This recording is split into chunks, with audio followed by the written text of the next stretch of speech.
It is 6:50 back here this Thursday with our Sunrise Smart Start. And this morning, Diddy Combs is still in a jail in New York City after a whirlwind day in court. As the jury there did convict Combs on 2 prostitution charges, but he was acquitted on the more serious sex trafficking and racketeering charges.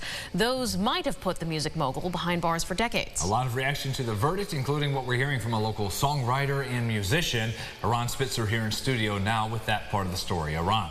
Guys, Paul Boutte, who has both a professional and personal connection to the man at the center of the case, says he's not defending Puffy, but he believes the jury got it right. Boutte's music career spans more than 4 decades. He currently sits on the board of the Rochester Music Hall of Fame. He's a college music professor, church music director, and the host of the top-rated Sunday morning gospel show on WDKX. He says one of his good friends married into Combs' family. He played at his sister's wedding, and the relationship goes way back to New York City in the 90s when R&B exploded. Now, at the time, Boutte worked as a producer at Combs' studio Daddy's House, so he was initially shocked when the allegations first came out. Sometimes in the industry, the more money, the more power you have, your ego, you become more narcissistic. And in this case, I think he thought, Sean thought he could beat all of this. I will say this, you know, when I saw the charges went from all of this crazy stuff all the way down, I figured that was going to happen because we're still in the midst of all of this trial. Where's the crime? Everybody knows Puff, you know, he's not a good guy. He's not a good guy, but that doesn't make him the monster either. So we were all kind of watching it go down. As for what's next, Combs remains in jail. Sentencing is scheduled for October, but there is another hearing set for next week to decide on that timeline. His lawyers want sentencing moved up. The judge says Combs will receive credit for the 10 months he's already spent behind bars. Guys. Aran, thank you. New details on the Bills rookie cornerback Maxwell Hairston. He's named in a civil lawsuit filed this week claiming he sexually assaulted a woman. The allegations go back to the night of March 24th, 2021. At the time, Hairston was 17 and a student at the University of Kentucky. Hairston was never charged with a crime, but there is this lawsuit. The Bills say they will not be addressing that and instead referred back to the GM, Brandon Beane, and his response he gave during the draft in April. We've did a lot of research. Yeah, I think all teams were aware of the Title IX thing. That was fully investigated by the school. There's everything out. It was, I mean, he even volunteered to do a polygraph and had notes. It was one of those where there was zero information saying that this actually happened to what the accusation was. The attorney representing the accuser also declined an interview this week and referred us as well back to the actual lawsuit. The NFL says it's aware of the developments but declined to comment further.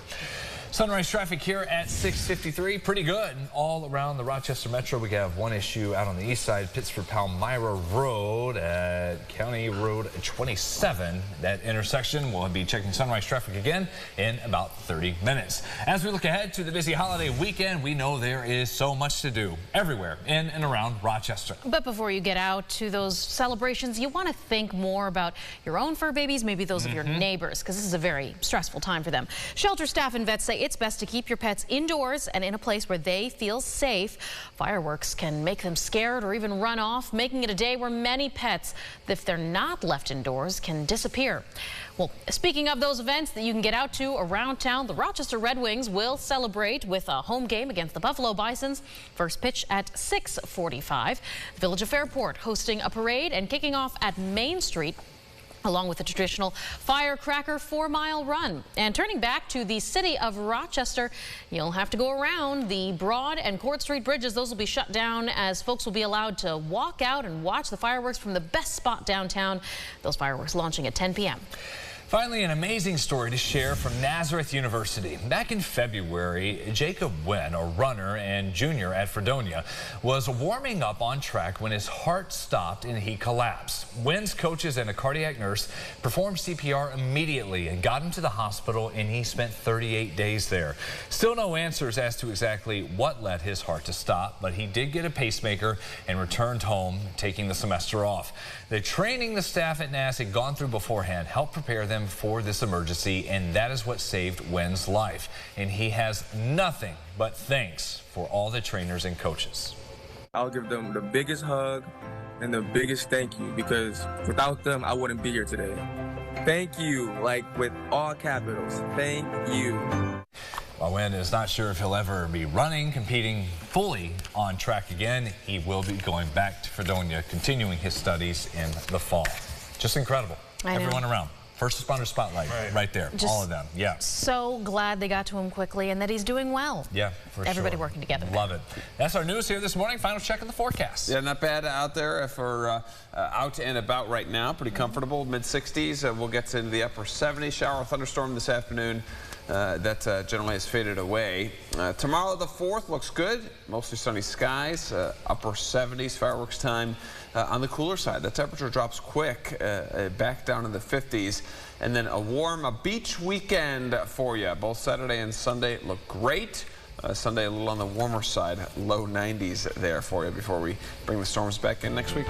All right, beautiful. Thank you, James. Enjoy the long holiday weekend if this is your Friday. We'll see you back here in 30. Have a great day.